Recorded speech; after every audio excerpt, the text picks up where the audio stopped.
Pommes και Pasta Podcast. Η Ordnung συναντά την Passione στην online εκπαίδευση ενηλίκων.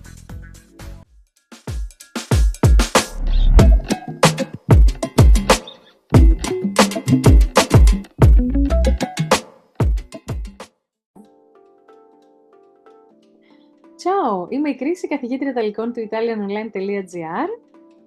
Hallo, είμαι η Μαρία Σαμαρά, καθηγήτρια Γερμανικών του Deutsche Fett mit Maria. Σήμερα, μιας και είναι ο καιρός ο οποίος πλησιάζει προς τις μέρες που οι μαθητές θα ξεκινήσουν να δίνουν πανελλήνιες, είπαμε να μοιραστούμε κι εμείς τη δική μας εμπειρία από όταν δίναμε πανελλήνιες, όταν περάσαμε στο πανεπιστήμιο και να πούμε λίγο έτσι να μοιραστούμε κάποιες δικές μας ιστορίες. Εκείνα, εγώ δεν έχω πολύ ωραίες ιστορίες να πω, αλλά έχουν θετική έκβαση, οπότε ναι. Οκ.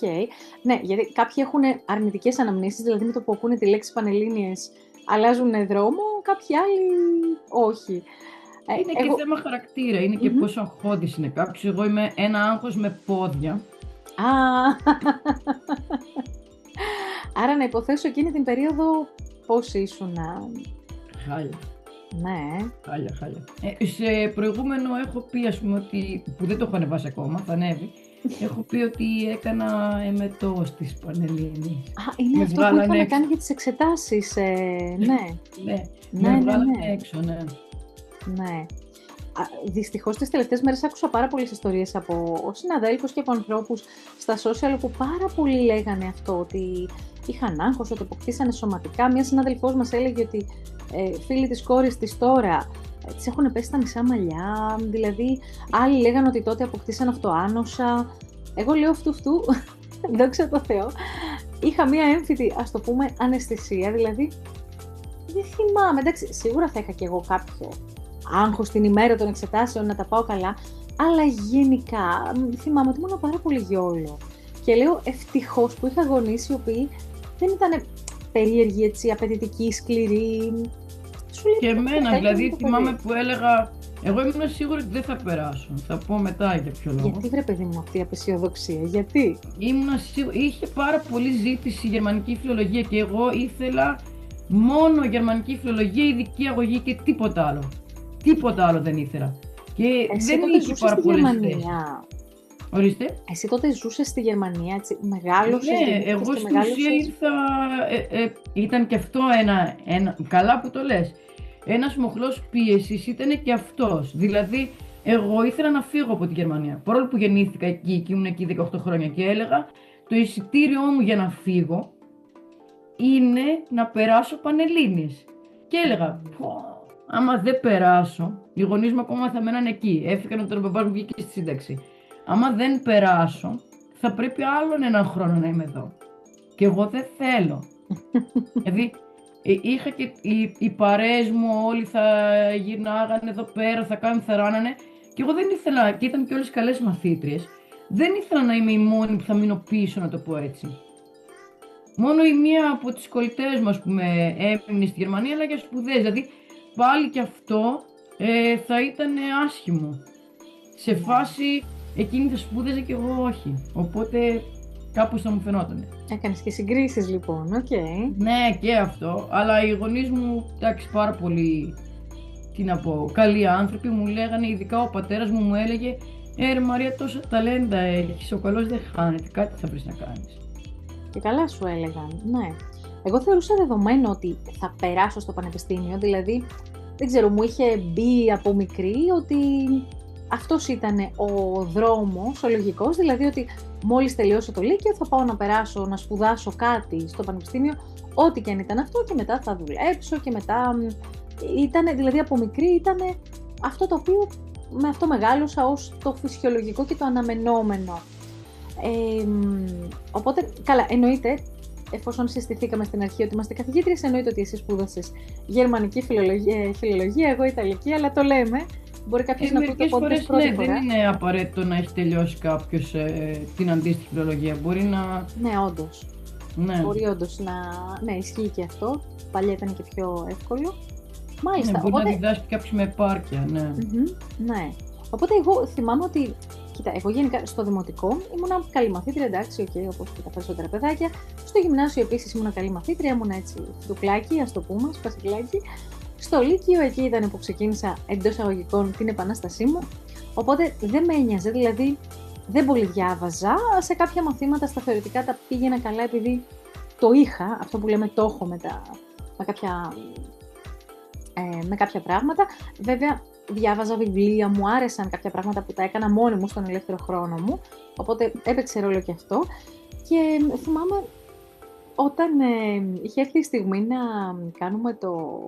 να δώσουμε τις εξετάσεις, εγώ θυμάμαι τότε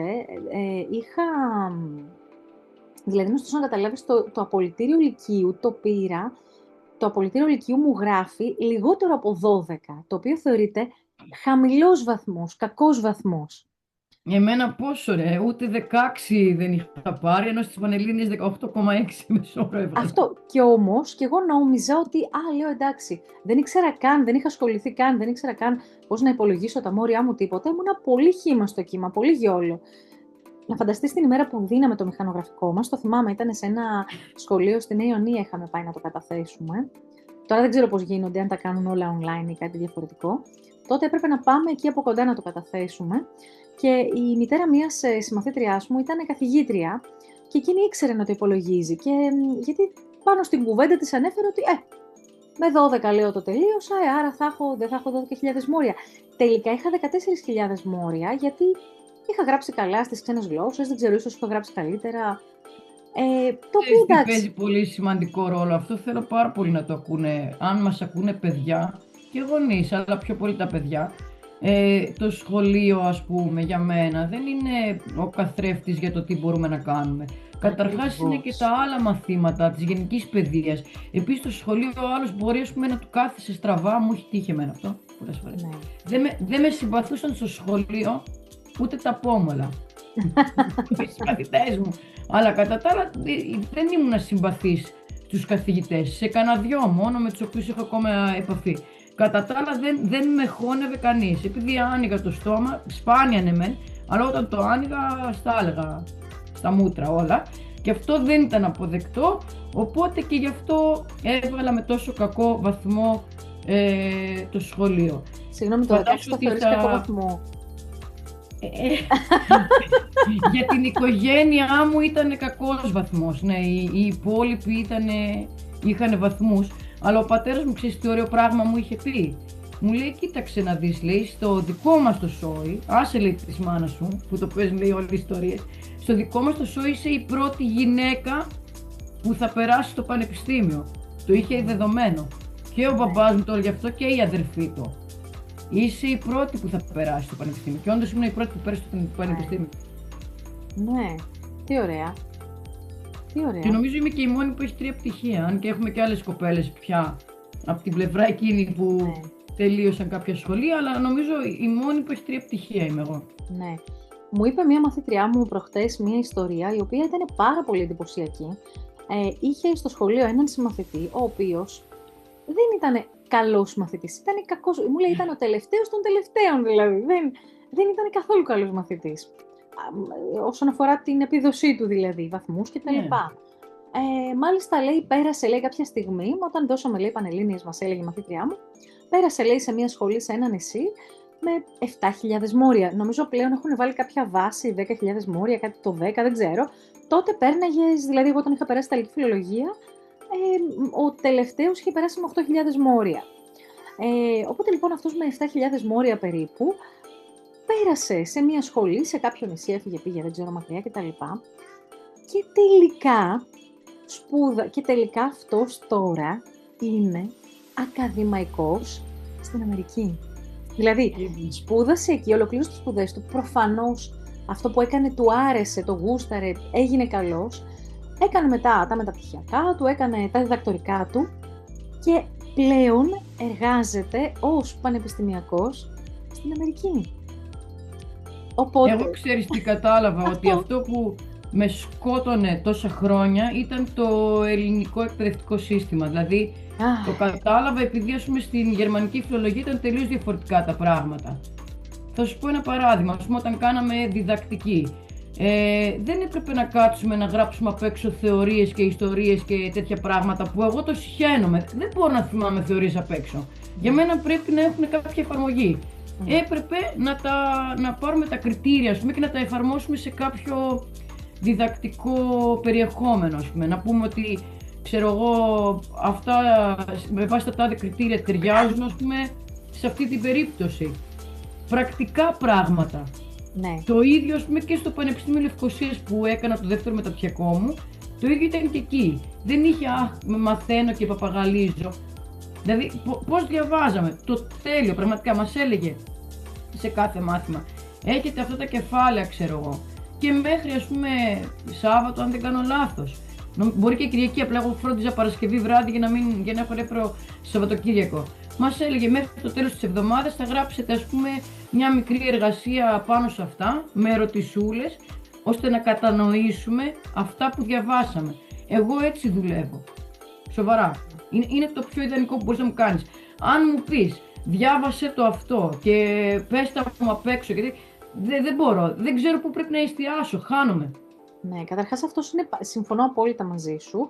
Εγώ αυτή τη διαφορά την είδα στο μεταπτυχιακό μου, γιατί το BA μου, το πτυχίο μου το πήρα Ιταλική Φιλολογία στο Πανεπιστήμιο Αθηνών και ήταν το σύστημα όπως το περιγράφεις, παπαγαλία, αποστήθηση πληροφοριών.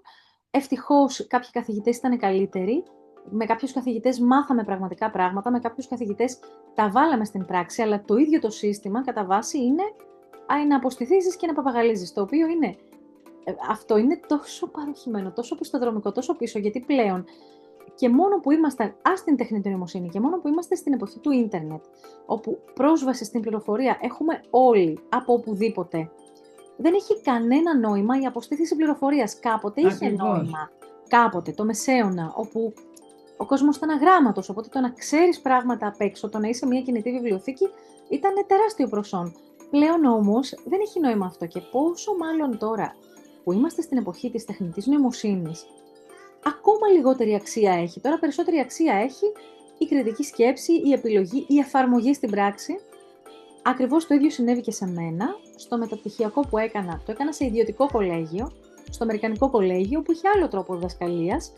Για τα πάντα κάναμε μικροδιδασκαλίες. Οι εργασίες που έπρεπε να κάνουμε δεν ήτανε πες μου τον κανόνα, πες μου τη θεωρία, ήτανε πώς θα το εφαρμόσεις αυτό σε μία τάξη, πώς θα το εφαρμόσεις αυτό. Φτιάχναμε το προφίλ ενός μαθητή, το προφίλ μιας τάξης και λέγαμε τι θα κάναμε. Τα κάναμε στην πράξη, κάναμε μικροδιδασκαλίες και κάναμε αυτοαξιολόγηση, κάναμε αξιολόγηση η μία στην άλλη και μας έκανε φυσικά και ο καθηγητής ή η καθηγήτρια. Τεράστια διαφορά. Ακόμα και τις θεωρίες, είχαμε κάνει κάποια θεωρία διδακτικής στο πανεπιστήμιο, στο πρώτο μου πτυχίο, όπου δεν θυμάμαι τίποτα. Πραγματικά λέω πώς το πέρασα αυτό το μάθημα, τι έκανα. Δεν θυμάμαι καν τι κάναμε. Εγώ θυμάμαι επίσης όταν ήμουν νομίζω τρίτη γυμνασίου ακριβώς, που ήταν και η δύσκολη χρονιά μου εμένα, η χρονιά που διαγνώστηκα με το αυτοάνωσό όμως και κάποιες φορές δεν πήγαινα και σχολείο και έχασα λίγο την αλυσίδα με τα μαθηματικά και όλα αυτά. Και εγώ γενικά, ενώ ήμουν σε όλα τα μαθήματα καλή, μετά από εκεί πήρα λίγο την κάτω βόλτα. Και ξαφνικά μας ανακοινώνουν ότι θα κάνουμε, ας πούμε, μαθηματικά, φυσική, χημεία και τέτοια και στα γερμανικά. Γιατί ο στόχος τότε ήταν να γίνει το σχολείο δίγλωσσο. Και εγώ ήμουν, θυμάμαι, έτσι ακριβώς. Και άλλα τέτοια, δηλαδή, κι άλλο θα πατώσω, ας πούμε. Και το είπα κιόλας στην καθηγήτριά μου. Λέω, μα εγώ είμαι χάλια σε αυτά τα μαθήματα. Τι τζάμπα θα έρχομαι εδώ πέρα. Τζάμπα, ας πούμε, μου υστερεί ώρες από την ξεκούρασή μου με το αυτοάνωσο. Έτσι το έβλεπα πραγματικά. Ναι. Και μου λέει αυτή, μα ποιος σου είπε ότι δεν είσαι καλή και τέτοια. Λέω, πάντα χάλια βαθμούς παίρνω στα θετικά μαθήματα. Και μου λέει, ναι, καλά μου κάνει. Οι βαθμοί δεν λένε τίποτα. Θα δούμε τώρα. Και όταν ξεκινήσαμε, τελικά μου λέει, ρε, εσύ είσαι πάρα πολύ καλή σε αυτά τα μαθήματα. Γιατί έλεγες ότι δεν είσαι? Γιατί αυτή που μας τα έκανε αυτά στα γερμανικά είχε άλλο σύστημα. Δεν είχε αυτό το μάθε απ' έξω τη θεωρία της άσκησης και άμα κάνεις αυτή την απόδειξη είναι έτσι. Καμία σχέση. Δηλαδή, φαντάσου, ας πούμε, πλέον που κάνω και μάθημα σε παιδιά που είναι παιδιά μεταναστών στη Γερμανία και πάνε σε γερμανικό σχολείο, πολλές φορές τους βοηθάω και σε τέτοια μαθήματα. Δηλαδή, στη βιολογία ειδικά. Ναι. Που στα ελληνικά, ας πούμε, εντάξει, πολύ με το ζόρι ήμουνα σε αυτά. Μα πόσο σημαντικό είναι τελικά το πώς σου διδάσκουν κάτι. Ναι. Νομίζεις ότι δεν τα ξέρεις και εν τέλει δεν είσαι εσύ το πρόβλημα. Δηλαδή, εγώ στα παιδιά που μας ακούν αυτό θέλω να πω. Δεν είστε πάντα εσείς το πρόβλημα. Ακριβώς, ναι. Και καμιά φορά λες, μα γιατί να, αφού τα πηγαίνω χάλια. Ναι, μπορεί να τα πηγαίνεις χάλια κάπου και να μην φταίς εσύ. Μπορεί να είναι το βιβλίο, ο καθηγητής, το σύστημα, οι απαιτήσεις. Ναι, ισχύει αυτό. Και επίσης μετά τελικά το τι θα κάνεις στη ζωή σου και το τι θα απογίνεις. Και πάλι δεν εξαρτάται από το αν πήγες στο πανεπιστήμιο ή όχι, από το αν έχεις καλό βαθμό ή όχι. Μπορεί να βγάζεις περισσότερα χρήματα ή να είσαι πιο επιτυχημένος ή να αγαπάς αυτό που κάνεις και να μην έχεις καλούς βαθμούς στο πανεπιστήμιο ή να μην έχεις πάει καν στο πανεπιστήμιο και το ανάποδο. Έχω παράδειγμα γι' αυτό, συγκεκριμένα, ας πούμε, δικό μου. Κάποια στιγμή έδωσα συνέντευξη για ένα online institute, τότε δεν είχα το δικό μου ακόμα και ήμασταν υποψήφιες 2 κοπέλες και πήραν εμένα και όχι την άλλη κοπέλα. Γιατί εγώ είχα μεταπτυχιακό και εκείνη όχι, τότε είχα ένα μεταπτυχιακό. Ναι, αλλά στην πορεία τελικά, ας πούμε, που έρχονταν συνέχεια κόσμος και δεν μπορούσα εγώ μόνο να βγάλω τη δουλειά, προσλάβαμε και την άλλη κοπέλα. Και εγώ είχα φτάσει να γίνω υπεύθυνη σπουδών, δηλαδή έλεγχα την ύλη και τέτοια, τα πάντα ό,τι έκαναν οι άλλοι. Και εγώ τη θεώρησα κορυφαία αυτή την κοπέλα, δηλαδή και συναχωρέθηκα, λέω, για ποιο λόγο, ας πούμε, να μην την έχουν πάρει επειδή δεν έχει μεταπτυχιακό. Δηλαδή σε αυτό που κάναμε εκείνη τη στιγμή, και εκείνη ήταν μέχρι Β2 επίπεδο, με μαθήματα. Δεν της χρειάζεται σε κάτι το μεταπτυχιακό που είχα εγώ, ας πούμε, να το πω έτσι. Ναι, δηλαδή, πλέον τα μεταπτυχιακά επίσης έχουν γίνει και λίγο μόδα. Δηλαδή, πλέον πολλοί σου λέει, OK, πρέπει οπωσδήποτε ντε και καλά να πας στο πανεπιστήμιο να έχεις ένα πτυχίο. Κοίτα, η αλήθεια είναι ότι σε κάποια επαγγέλματα πρέπει να έχεις ένα πτυχίο, δηλαδή σε κάποιες εταιρείες, αν θέλεις να βρεις κάποια εργασία, είναι απαραίτητο προσόν το να έχεις πτυχίο πανεπιστημίου. Από εκεί και πέρα όμως, το αν θα πετύχεις ή το αν θα είσαι ευτυχισμένος ή αν θα βγάζεις πολλά χρήματα ή αν θα έχεις τη ζωή που θέλεις, δεν εξαρτάται από αυτό. Πάρα πολλοί άνθρωποι και γνωστοί μάλιστα, που είναι τώρα πετυχημένοι, δηλαδή υπάρχουν άνθρωποι που είναι πτυχιούχοι και ήταν και αριστούχοι κιόλας και παλεύουν για να επιβιώσουν και βλέπεις τώρα κάποιον άλλον ο οποίος δεν πήγε καν στο πανεπιστήμιο ή δεν ξέρω, τελείωσε κάποια σχολή θεωρητικά υποδέστερη και τελικά κάνει μια δουλειά καλύτερη, βγάζει περισσότερα χρήματα, είναι πιο ευτυχισμένος. Έχει μόνο ένα πτυχίο, αλλά βγάζει, νομίζω, τα τριπλάσια λεφτά από μένα, όχι. Ναι. Τα διπλάσια σίγουρα. Ναι, και εγώ ξέρω άνθρωπο, έχω γνωστό μου που τελείωσε ένα άκυρο, ας πούμε, πήγε σε κάποιο ΤΕΙ, τελείωσε κάτι, ξεκίνησε να εργάζεται στον τομέα, δεν του άρεσε και τελικά ξεκίνησε να εργάζεται σε άλλον τομέα ως αυτοδίδακτος, δεν είναι τομέας ιατρικής ή κάτι τέτοιο, ούτε σε έναν άλλον τομέα τέλος πάντων ως αυτοδίδακτος και αυτή τη στιγμή που μιλάμε βγάζει πολλαπλάσια χρήματα από μένα. Ναι, έτσι. Οπότε καμιά φορά παίζει ρόλο το αδερφός μου κάποια στιγμή μου είχε πει, ξέρεις, όταν βάρεσε αυτή την κρίση των 30, που κλείνει τα 30, μου λέει, εγώ όμως δεν έχω μεταπτυχιακό. Του λέω, και κάνεις άλλα που δεν έχω κάνει εγώ. Έφυγες μόνος σου, ζεις μόνος στο εξωτερικό. Εγώ σοβαρά τώρα, μόνη μου δεν έχω ζήσει ποτέ. Δηλαδή πάντα είχα παρέα και θεωρώ πολύ δύσκολο. Δεν εννοώ ότι κάποιος μου φρόντιζε τα πράγματα και τέτοια. Δεν εννοώ αυτό. Αλλά είναι μοιρασμένα τα ήθη και ευθύνες. Ναι, είναι διαφορετικά. Εγώ το θεωρώ πολύ δύσκολο να φύγεις και να είσαι μόνος στο εξωτερικό. Ναι, να έχεις φίλους, αλλά στο σπίτι να μην έχεις έναν άνθρωπο να μιλήσεις. Εγώ αυτό δεν το είχα ποτέ. Δηλαδή πάντα έχω με κάποιον να μιλήσω, που ζω πάντα με κάποιον. Ποτέ δεν έχω μείνει μόνη μου. Ναι. Και το θεωρώ πολύ δύσκολο. Δηλαδή, γιατί λέμε, εγώ αυτό που κάνεις εσύ δεν το έχω κάνει. Γιατί δεν λέμε, εγώ κάνω κάτι που εσύ δεν το έχεις κάνει. Ναι. Γιατί δεν εστιάζουμε σε αυτό και εστιάζουμε σε αυτό που δεν έχουμε κάνει. Όπως έλεγε και ο Χόκκιν, ότι γιατί δεν εστιάζεις σε αυτά που μπορείς να κάνεις καλά και εστιάζεις σε εκείνα που δεν μπορείς καθόλου. Σοφότατο. Εγώ θα ήθελα να κλείσω με ένα πράγμα, το ότι πάντα έχουμε επιλογές. Δεν είμαστε δέντρα, αν κάτι δεν μας αρέσει μπορούμε να το αλλάξουμε, μπορούμε να σηκωθούμε και να φύγουμε, άπειροι άνθρωποι, η ξαδέρφη μου πέρασε πληροφορική, έκανε ένα χρόνο, δεν της άρεσε, ξανά έδωσε εξετάσεις, πέρασε σε μια άλλη σχολή που της αρέσει, είναι ιδιωτολόγος, είναι η κοπέλα που με είχε αναλάβει και κάποτε και κάνει μια δουλειά που της αρέσει, την αγαπά, έχει το γραφείο της, τέλεια. Άλλη, θυμάμαι ένα άλλο παιδί όταν πήγαινα στο πανεπιστήμιο, τον είχα γνωρίσει στο κολυμβητήριο, ήταν το όνειρό του να περάσει στην ιατρική. Έδωσε 3 φορές, 3 συνεχόμενες χρονιές μέχρι να περάσει και τελικά πέρασε. Γιατί όχι. Άλλοι άνθρωποι, η καθηγήτριά μας, στο κολέγιο που έκανα το μεταπτυχιακό μου, στα 50 της άλλαξε καριέρα. Οπότε, πάντα, δηλαδή δεν πέρασες στις Πανελλήνιες, και δώσε του χρόνου, ξαναδώσε. Άλλοι δώσανε και 3 εγώ χρονιές. μία φορά, όταν έδωσα για το μεταπτυχιακό, πώς να σου το πω, αυτή ήταν η πρώτη επιλογή μου. Έδωσα σε εκείνο πρώτη φορά και δεν πέρασα. Και μου είχε πει η καθηγήτριά μου τότε, επειδή είχα στεναχωρηθεί, δηλαδή. Έπαιρνα στο πανεπιστήμιο τηλέφωνο για να μάθω και έκλαιγα, δηλαδή.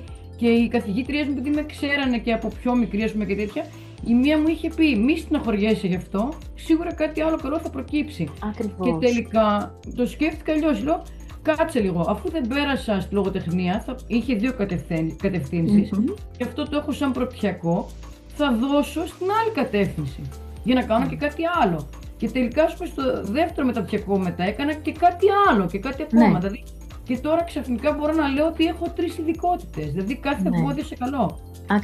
Ακριβώς. Λένε ότι υπάρχουν οι νίκες και υπάρχουν και τα μαθήματα. Δηλαδή, ακόμα και η ήττα ή η αποτυχία είναι ένα μάθημα. Οπότε, αν το δούμε ως μάθημα, θα γίνουμε καλύτεροι. Πάντα έχουμε επιλογές, πάντα μπορούμε να αλλάξουμε. Και εγώ κάποια στιγμή ήθελα να περάσω, ήθελα να σπουδάσω, να κάνω δεύτερο πτυχίο, να πάω στο ΕΑΠ, να κάνω ισπανική φιλολογία.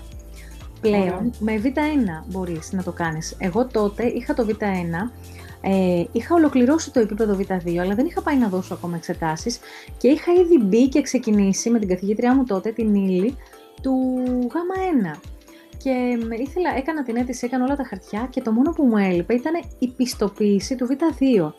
Και τους λέω: το κατέχω το επίπεδο, ήδη έχω μπει και στο Γ1 τώρα, απλά δεν έχω προλάβει ακόμα να πάω να δώσω εξετάσεις. Δεν με ένοιαζε τότε να πάω να δώσω εξετάσεις, δεν ήξερα, τότε μου έκατσε να πάω να δώσω. Και τους λέω: μήπως υπάρχει τρόπος, αν θέλετε να με αξιολογήσετε εσείς, να μου κάνετε εσείς κάποιο τεστ. Δημόσιο τώρα ελληνικό, τι περιμένεις, δεν υπήρχε κάτι τέτοιο. Οπότε, ας πούμε, την έχασα αυτήν την ευκαιρία. Αλλά τελικά, μέσα από αυτήν την ευκαιρία μου γεννήθηκε μια άλλη ευκαιρία και έτσι τελικά πήγα στο Ντυρί και έκανα το μεταπτυχιακό μου πάνω στη διδασκαλία των Αγγλικών, όπου μου άνοιξε ένας άλλος κόσμος, ένας καινούριος κόσμος και οδήγησε τη ζωή μου αλλού. Οπότε, ναι, μπορεί να ήταν τέλειο, μπορεί να έκανα πολύ ωραία πράγματα αν τελικά είχα πάει εκεί, αλλά τελικά οδηγήθηκα αλλού και δεν το μετανιώνω και μου αρέσει κιόλας. Ναι, ναι. Θέλει κάθε να το εμπόδιο είναι καλό. Ακριβώς. Ναι. Okay. Πολύ ωραία. Χάρηκα πάρα πολύ που τα είπαμε και σήμερα. Εγώ. Μαρία, θα τα πούμε στο επόμενο επεισόδιο. Να ευχηθούμε καλή επιτυχία σε όλα τα παιδιά που δίνουν εξετάσεις. Επιτυχία κανονικά σκέτο. Το καλή επιτυχία είναι πλεονάσμα. Ναι, όντως, έχεις δίκιο. Ναι, γιατί είναι επιτυχία. Πώς είναι καλή και ναι, θα μου πεις, υπάρχει κακή επιτυχία? Όχι. Μάλιστα. Στα γερμανικά λέμε viel Erfolg. Πολύ επιτυχία. Αυτό μου αρέσει περισσότερο. Ωραίο αυτό. Πολύ επιτυχία. Τότε θα ευχηθώ in bocca lupo στα Ιταλικά. Πώς το είπες εσύ στα γερμανικά? Viel Erfolg. Αχα, πολύ ωραία. Οπότε να ευχηθούμε λοιπόν επιτυχία και πολλή επιτυχία και επιτυχίες εννοείται και στους μαθητές μας και στις μαθήτριές μας που θα δώσουν εξετάσεις, αλλά και σε όλα τα παιδιά και στα παιδιά που θα δώσουν τώρα Πανελλήνιες, και ότι μπορούμε να κάνουμε τα πάντα, ό,τι θέλουμε μπορούμε να το πετύχουμε. Έτσι. Ναι. Δεν τελειώνει η ζωή με αυτά. Ακριβώς. Είσαι όπου ξεκινάει. Ακριβώς. Καλή συνέχεια. Έγινε. Bye bye. Ciao.